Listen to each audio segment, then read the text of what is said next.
This is no joke. Research has shown that untreated mental disorders cost the South African economy more than 35 billion rand in lost working days every single year. I asked you for your own unique experience as a worker, as an employer. How much knowledge, how much information do you have about mental illness, and how is it affecting your business? What provision are you making for those who suffer from mental disorders? Give us a call on 011 883 0702. But Mary in Randburg, you were dismissed. Tell me about it. Hi, Redi. How are you? I'm fine. Welcome. Yes. Well, for me, it was when my employer found out that I had a mental condition, it was that all the other mistakes that would happen during work, it was no longer because I made a mistake. It was because I am mentally ill. So as a result, I was made to resign because of my condition. And tell me, Mary, before your employer knew you had a mental illness or disorder, did they treat you differently? Yes, definitely. Because now, because again, how they found out, it was never my intention, but because of family circumstances and family pressures, I had to be admitted to the hospital, and then I had to disclose to them that this is the reason why I was admitted.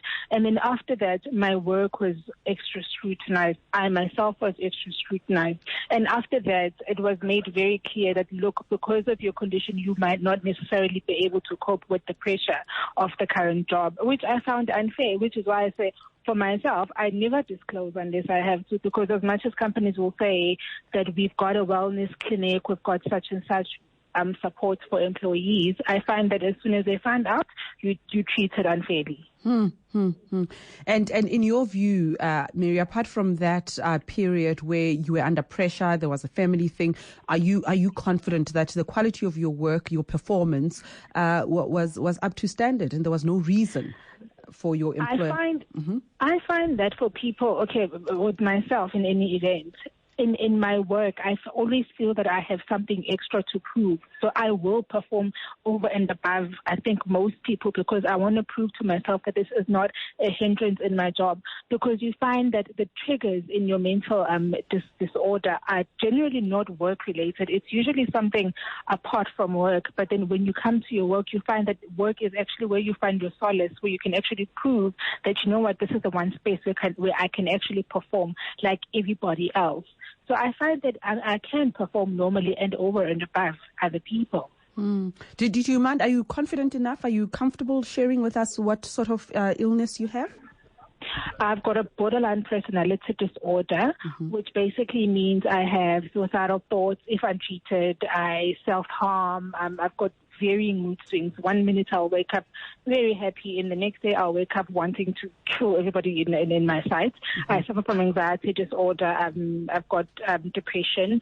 But again, I'm seeing a psychiatrist and I'm seeing a psychologist, and I'm on medication for all those conditions. All right. So it's quite expensive also to I'm sure. Do you have work now, Mary? Do you work? What happened? I am employed. I'm on a contract position at the moment. Okay. Obviously, the market is bad for accountants at this stage, but I am employed. Okay. Thank you so much for sharing your journey with us. Thank you very much. It's a pleasure, really. And Bakkes. And Bakkes is author, business and life coach specializing in anxiety in the workplace. And good afternoon. Thank you for chatting to us. I mean, is that a familiar story? Did that sound familiar at all? Oh, absolutely. And I want to say to the caller, I really want to salute her vulnerability to share her story. You see, some of the stuff that I really recognize, there's a light side and a shadow side to what she has told us. The one is staying employed when you've got a mental illness of any kind, and also depending on the intensity of your illness, is the fact that you are employed gives you pride, gives you purpose, gives you dignity. And as she says, it gives you somewhere to go to really perform. The shadow side of that is if people do victimize people that when they realize they've got mental disorders, is that additional pressure to overperform, which then causes the anxiety to increase and the depression to become harder to maintain and to manage. So the same place that's supposed to give you the dignity and pride then sometimes becomes the place where you really battle to survive. And then you have to go home and deal with whatever is there. Mm. And also, I wonder, though, I mean, the language that we use, if we're saying that research shows that mental illness will cost the economy more than 35 billion rand, it's almost a negative. I don't know if maybe I'm reading it incorrectly, in that it doesn't it further stigmatize people with mental illness and send a message to employers that if you employ them, then you're likely to lose this much money because they'll be off work for an average of 27 working days. Yeah, they say, the stat shows us that it's 27 days for anxiety disorder and up to 28 days for anxiety disorder and up to 27 days for depression. So I do think if you look at the bottom line only, that is a potential way to look at it. But if you look at the reverse of that, companies that support their employees, that supports a positive mindset, that actually in their performance appraisal has an element of supporting a positive mindset, they make up to 27% more profit because they enable their employees. Say that again? Companies that enable their employees to have a positive mindset makes up to 27% more profit. Okay. That was a Gallup research not too long ago. Okay, so let's just break it down simply. I'm hearing you saying that it's in a company's interest to create a conducive environment for its employees, of course, to thrive. But for companies that already have, when someone already has a mental illness and they're already in the company, how should the workplace prepare itself so that it doesn't extract the maximum output from the person while causing damage, so that there's a symbiosis. The person feels supported, valued, and appreciated, while at the same time business continues, if that makes sense. Absolutely. I'm going to answer in a bit of a long way. The first thing is not to be scared of the otherness. When people say to you, I'm depressed or whatever it is, then the fear it ignites in the listener, not necessarily the person that shares their story, is what do I do with this? So step one is to enable people, firstly, to see the symptoms, and secondly, to enable them to deal with it. To have a quick checklist, it doesn't have to be a laborious thing, because I can hear the company saying, I have to be off work to do the course.